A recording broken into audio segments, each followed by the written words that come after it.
1/6 of all Catholic colleges and universities of the world are in the United States, where only 6% of the world's Catholics live. There has never been in this country a national plan, neither for public education nor for Catholic universities. As a consequence, Catholic institutions compete not only with federally subsidized public institutions, but also with each other, and sometimes even with those founded by the same religious orders. Our institutions are of many sizes, with endowments that range from modest, even meager, to almost adequate, depending on the institution's aspirations. Many of our institutions are shaped by rather different visions of Catholicism and often serve different clientele.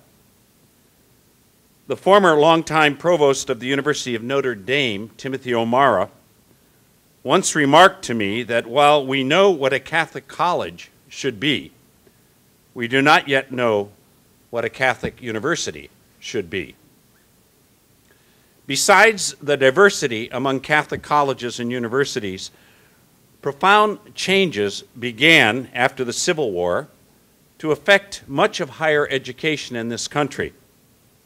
And I realize that, and it's a wonderful thing about this conference, that a number of you are from other countries. I'm speaking mainly from the U.S. context. However, it seems to me, given the realities of globalization, some of what I'm going to say is certainly going to be applicable to those of you from other countries. In brief, after the Civil War, two major influences altered the landscape of higher education. First, the importance of science, and second, the inclusion of professional education as part of the colleges and then the universities. Today, even though the number of students majoring in the liberal arts has not decreased dramatically since World War II, the number of students majoring in the professions, especially business, has soared. In the early decades of the 20th century, pre-professional and technical majors accounted for less than 30% of undergraduate degrees. Today, 60% of undergraduate degrees are in pre-professional and technical fields, with business degrees accounting for over 20% of all degrees, business degrees. Now, it occurs to me that one of the things, Ex Cordia Ecclesiae, 1990, the document on Catholic higher ed, made some very important statements, helpful statements. One of the things that was most controversial was the requirement of the mandatum. I would ask in any one of your institutions, how many majors do you have in theology compared to majors in business? I mean, you could have a perfectly orthodox theology department that would be moribund. And if you think about fundraising, what's the likelihood of your theology students providing great endowment compared to engineering, law, and business? These are challenges within the institution in terms of pecking order and resources and so on that have to be addressed administratively. Many students, with full support of their parents, are fleeing useless majors like philosophy, like theology, and flocking to marketable ones. Both of these recent developments increased the already strong commercial character of higher education in the United States.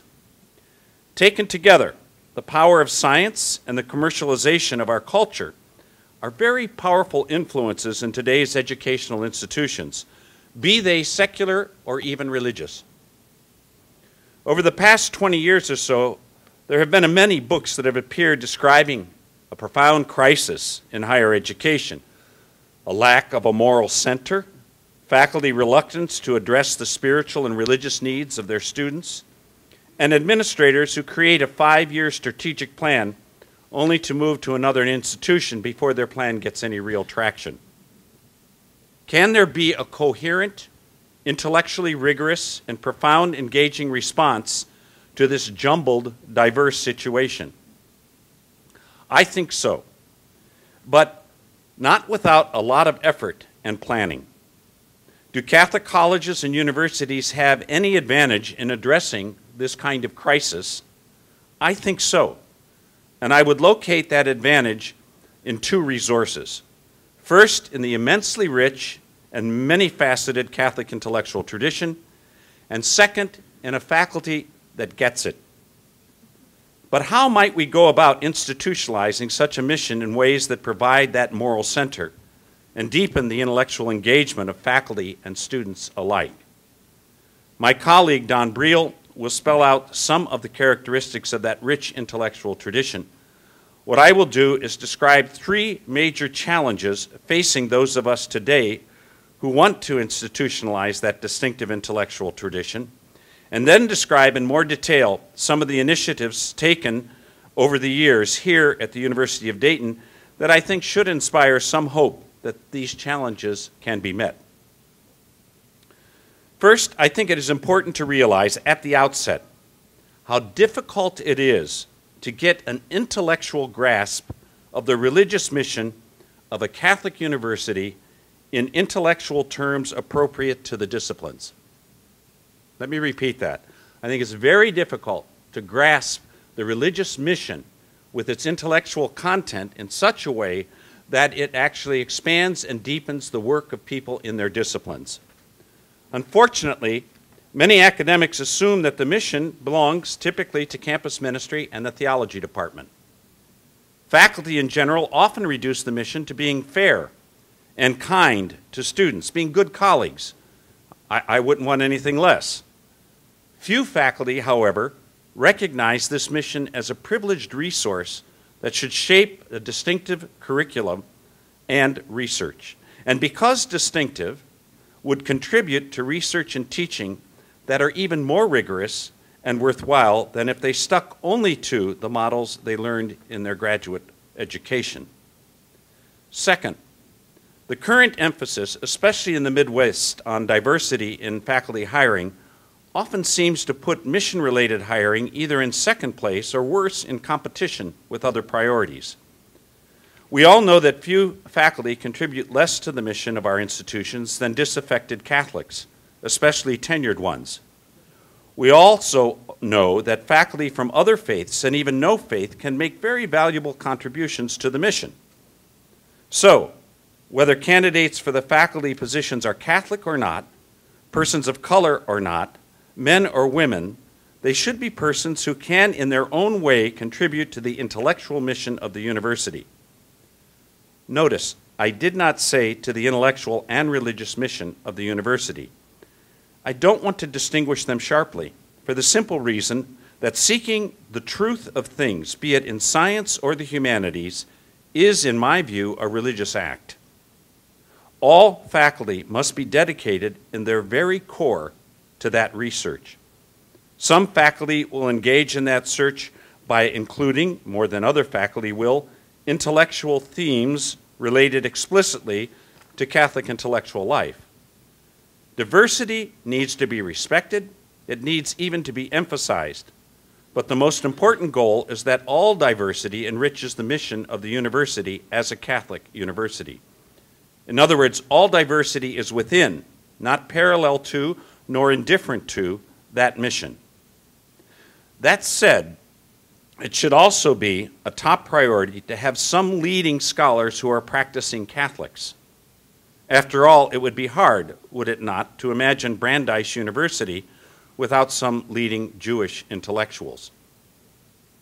Third, the general public's perception of Catholicism is largely negative, and for understandable reasons.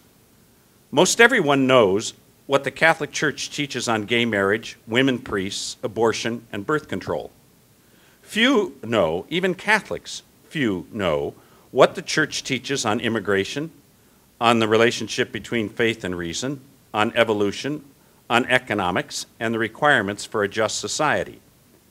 Most people know about the scandals, the censure of theologians, and the widespread criticism of bishops.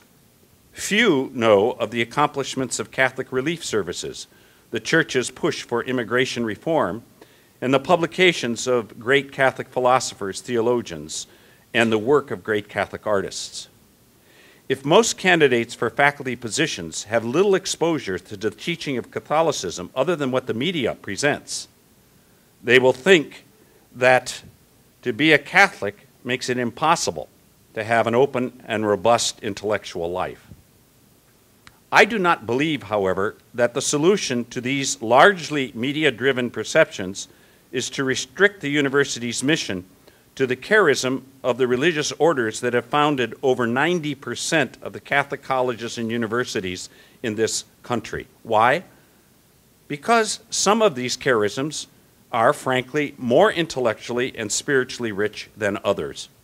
None, however, possesses the depth and the variety of intellectual and spiritual traditions that the Catholic Church as a whole possesses. Therefore, we should emphasize first the Catholic intellectual and spiritual traditions, do so in a non-exclusive way, and then the particular emphases of those traditions that individual religious orders can provide. If a good number of faculty in our universities have difficulty in understanding Catholicism as an intellectual tradition, sometimes pit the hiring of people who can enrich that tradition against those who had intellectual and ethnic diversity to their ranks, and fear that Catholicism is anti-intellectual and closed-minded, what then can be done to change this situation? I am confident that it is possible in many instances to change such attitudes. For nearly 30 years, I participated with and watched faculty create and sustain a distinctive mission at this university. While we still have a long way to go, and I thought this morning when I reread these marks, it's not just a question of a long way to go, because that suggests that you'll have a long way to go and we'll get there. You don't ever get there. It's a continuing process. Society changes, the mission and its adaptation continues to change. I remember a faculty member once here 20 years when I started here, and I had a mission discussion. He said, "Didn't we have this conversation before?" So while we still have a long way to go, what we have accomplished is bearing fruit. Let me begin with the way we've approached the delicate issue of hiring. Well, I'm not sure who coined the phrase hiring for mission, probably the Jesuits, who originate so many things in higher ed. I have learned that the phrase leads to misunderstandings. Who, one might ask, doesn't hire for mission? Would you also fire for mission? Is hiring for mission something other than hiring good researchers and teachers? How academic is the mission? What sort of dramatic connection does hiring a Catholic have, or is academic connection, or is hiring a Catholic mainly an effort to hire someone whose personal faith is Catholic? Does it apply primarily to hires in theology and campus ministry? Is it more relevant for certain parts of the university than others? For example, in the humanities more than in professional education? Does it mean hiring people that are not academically talented, pious people? Do Catholics, as members of the faculty, see things more deeply than those who are not? Isn't it illegal to ask candidates for the faculty about their religious faith? Is it even relevant? Does hiring for mission exclude hiring Jews, Muslims, agnostics, and even atheists? Is a critical mass of Catholics the same thing as 50% of the faculty being Catholic? Should we even be paying attention to the percentage of Catholics on the faculty? If it were possible to hire only Catholics, should that be done? Is our current commitment to diversity and pluralism just an effort to make a virtue out of necessity? That is, applauding diversity because that's the gender and ethnic profile of our faculty now. Should our aim be to create internal diversity among our faculty, or rather to create diversity among institutions that constitute higher education in the United States? Such questions rise spontaneously when the issue of hiring for mission arises. The University of Dayton, which has 4 professional schools, engineering, business, law, and education and allied professions, we decided 2 decades ago that the best way for us to tackle this issue was to do so primarily from the bottom up, rather than from the top down. By bottom up, I mean that we decided to begin to work directly with faculty, and especially with department chairs, that is, with those at our institutions who play key roles in the hiring process. We also decided to address the many typical misunderstandings of what it meant to hire for mission. It would be best to set aside a generous amount of time for confidential discussion in a small group to tackle these things. We organized off-campus overnight workshops, usually at a state park an hour's drive from here. We put together a folder of readings, none very long, which dealt with topics we wanted to discuss. For the first evening session, several readings situated Catholic higher education in the U.S. today. The next morning we held 2 sessions, each an hour and a half. First, one that focused on some of the obstacles and typical misunderstandings of hiring for mission. And second, some readings and texts that described the situation as best as we thought we could at the University of Dayton itself, strengths and weaknesses, especially when it comes to our understanding of Catholic and Marianist identity and mission. After lunch, we discussed practical initiatives, if you want best practices in hiring for mission, concluding with a brainstorming session by all the participants, who usually numbered no more than 20. This last session was devoted solely to what can and ought to be done at our university to hire more consistently for mission, understood intellectually and relevant to the disciplines. To date, we have held over 15 of these workshops. In more recent years, we have conducted a second-year tenure-track faculty retreat in the spring. If you try to do a retreat for faculty their first year, their heads are as much in a spin as are the first-year students. So we wait till the end of the second year, and it seems to be better timing. I can tell you more about that latter program if you wish during the question and answer period. Over time, this retreat on hiring for mission proved effective enough that the provost was willing to require attendance from departments looking to initiate searches. Top-down reinforcement, needlessly to say, supports our bottom-up approach. A key reason why these workshops have gone well, I think, is that we invite respected faculty opinion leaders, individuals whose teaching and research are highly respected, who grasped well the university's mission, to be present for the entire workshop. They briefly introduced each session, leaving well over an hour for discussion. They created an open and honest tone which facilitated fruitful give and take. It was not uncommon for persons who had attended the workshop to admit afterwards that they were not really looking forward to coming, but they actually found the workshop very helpful. Some of them expected lectures, boilerplate presentations on Catholic identity, rather than thoughtful explorations of the complexities and the importance of hiring for mission. I conclude these reflections on hiring recalling that during the 8 years that I was privileged to serve as provost of this university, I chose to interview all finalists for faculty positions. Given the size of this institution, and given that typically there were 3 finalists for each position, and that we usually had about 30 positions each year to fill, it meant that at least 90 interviews filled my days most of each January and February and even into March. I found these interviews to be fascinating, revealing, and rewarding. Fascinating because of the very different personalities of the candidates. Revealing because they often told me about things that they didn't bring up in other interviews. And rewarding because I learned a lot that I don't think I ever would have learned if I had not had that role in hiring for mission.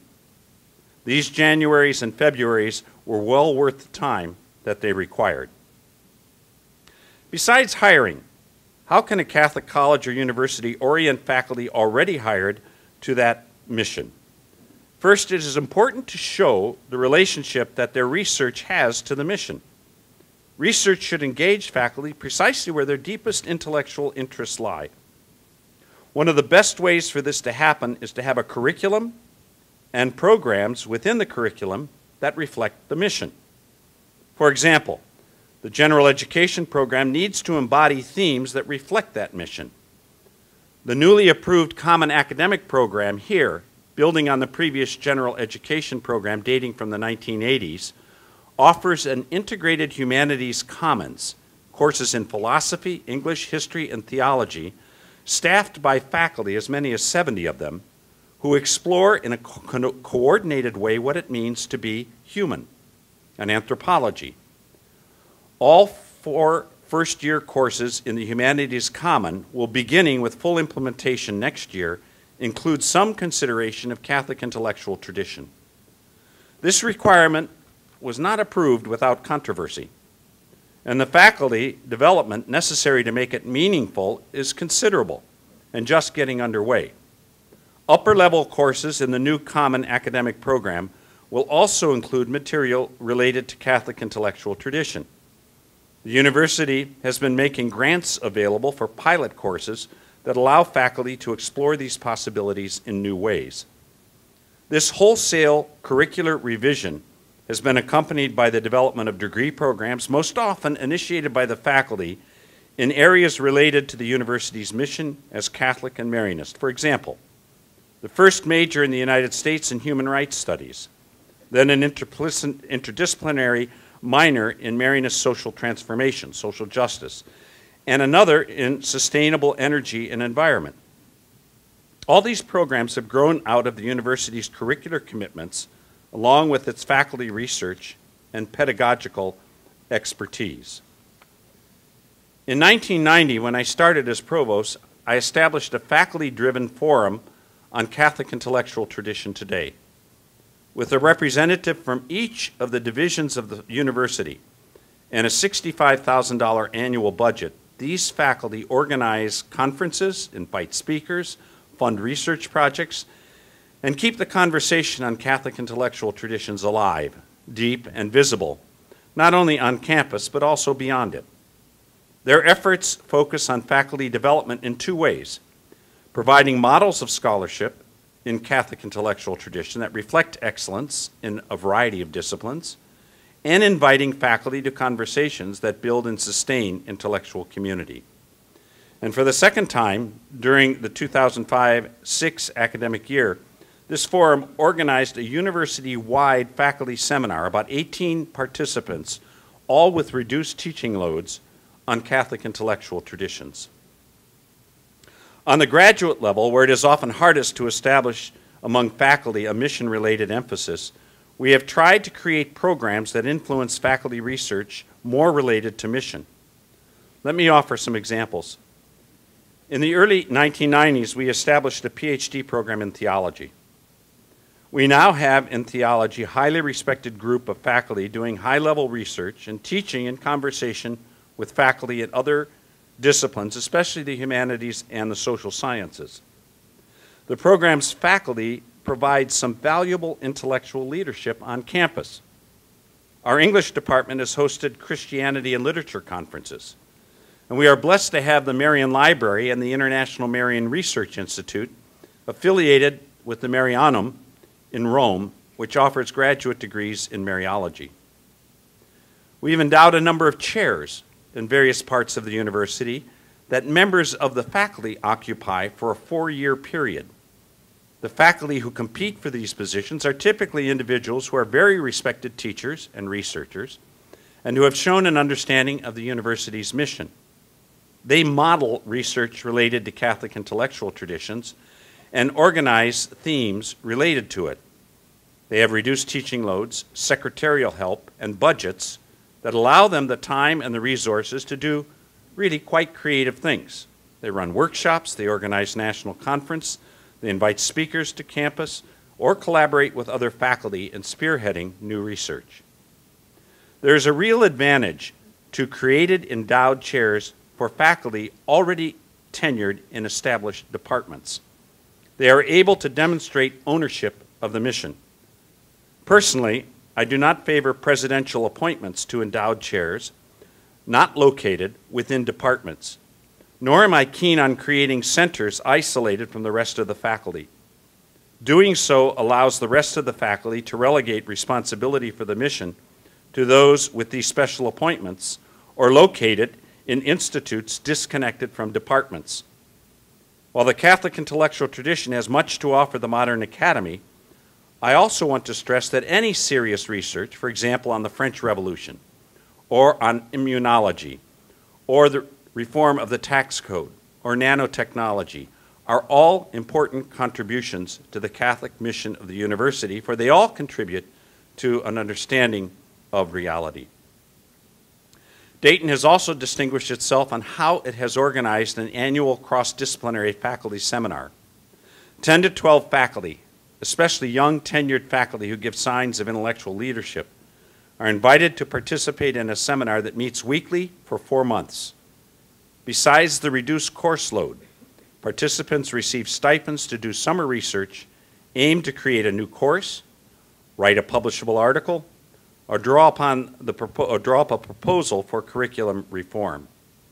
While such faculty seminars are expensive, they have proven really worth the investment. Over the years, this multifaceted approach to orienting faculty research to mission-related topics has created a faculty culture at the university.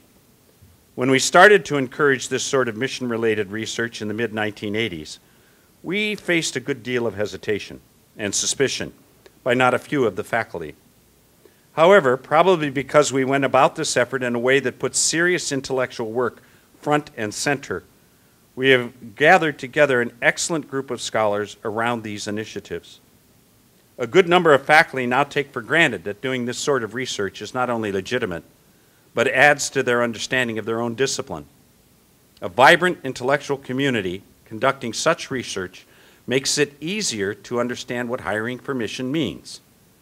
Such faculty research initiatives require serious money. On the other hand, many effective strategies for developing an intellectual community are not that expensive. For example, a reading group that meets over dinner several times a semester or over the summer costs relatively little and often proves very engaging. Finally, giving such importance to Catholic intellectual tradition throughout the university goes against the overall secularization of Catholic higher education that began most explicitly after the Civil War. Many academic leaders today are uneasy with the fact that nearly all of their institutions were founded with a clear religious and moral intent.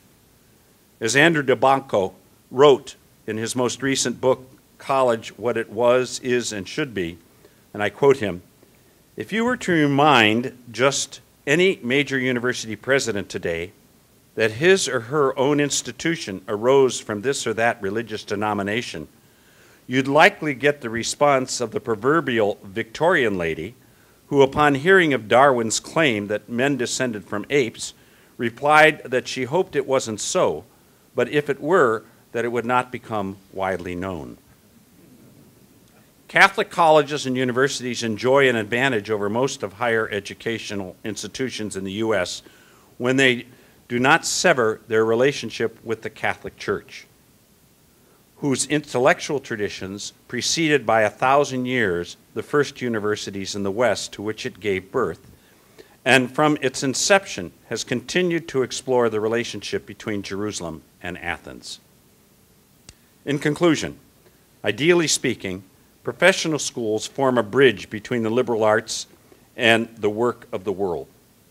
When the relationship works well, the liberal arts and the sciences help students in professional schools to appreciate the nature of scientific research and of political life, and to speak and to write, while the faculty in professional schools work to prepare students to make a positive difference in the world through their profession. In reality, however, some faculty in the professional schools erect walls between themselves and those in the arts and sciences, while the latter see professional education merely as job training. They also lament how professional accrediting agencies set course requirements that constrain access to courses in the liberal arts and the sciences. While this contrast may be overdrawn, undoubtedly there are elements of truth. This morning, I briefly described 3 challenges to institutionalizing the mission: the understanding of the Catholic mission intellectually, finding ways to balance mission and diversity in hiring, and addressing directly the misconception that Catholicism is anti-intellectual. These challenges are formidable, but they can be met. And I believe they are being met by a more deliberate process for hiring faculty, by creative approaches to faculty research and curricular design, and by establishing degree programs that are rooted in the Catholic intellectual tradition. Thank you.